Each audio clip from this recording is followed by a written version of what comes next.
তরিকত যে পালন করে চর্চা করে সে হচ্ছে সাধক। কি দিয়ে সাধনা করে? সাধনা প্রত্যেকটা কাজ করার জন্য একটা উপাদান লাগে। আপনি যদি বাজারে যেতে চান একটা গাড়ি দিয়ে যেতে হবে, অথবা পায়ে হেঁটে যেতে হবে, পাকে আপনার প্রয়োজন হবে। একজন মাশায়েখ, একজন পীর সাহেব যদি তরিকত চর্চা করে সে কোন উপাদানে করবে?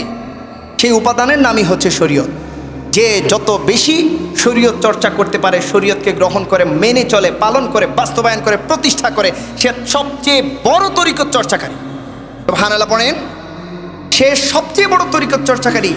আর একজন মুহাক্কিক, একজন হক্কানি রব্বানি পীর মাশায়েখের মধ্যে ওই তরিকত, ওই শরীয়তের চর্চা সবচেয়ে বেশি থাকে। তিনি কখনোই মাজারে সিজদা করাবেন না, অথবা নিজেকেও সিজদা দিতে বলবেন না। তিনি কখনোই পর্দা লঙ্ঘন করাবেন না। তিনি কখনোই বিভ্রান্তি, অসততা, নাফরমানিকে প্রশ্রয় দেবেন না। ইসলামকে বিকৃত হয় এমন কিছু করাবেন না। তিনি কখনোই নারী পুরুষকে মিক্স করে কোরআন হাদিসের বিরুদ্ধে দাঁড়াবেন না। যদি দাঁড়ায় তিনি হক না, যদি না দাঁড়ায় তাহলে বুঝতে হবে ওই পীর মাশায়েখই আল্লাহ প্রদত্ত আমাদের জন্য, আপনাদের জন্য রাহবার, আমাদের জন্য, আপনাদের জন্য জমানার নিয়ামত। সুবহানাল্লাহ পড়েন। পীর মাশায়েখের বিরুদ্ধে দাঁড়ানো যাবে না। যদি দাঁড়াতে হয় দুষ্টুমি শয়তানের বিরুদ্ধে দাঁড়াতে। আওয়াজ তুলে বলেন না ঠিকই না? বলেন না ঠিকই না?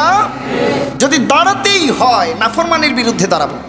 শয়তানি দুনিয়ার যত আকাম কুকাম আছে এইগুলো যেখানে হবে ওইটার বিরুদ্ধে দাঁড়াবো।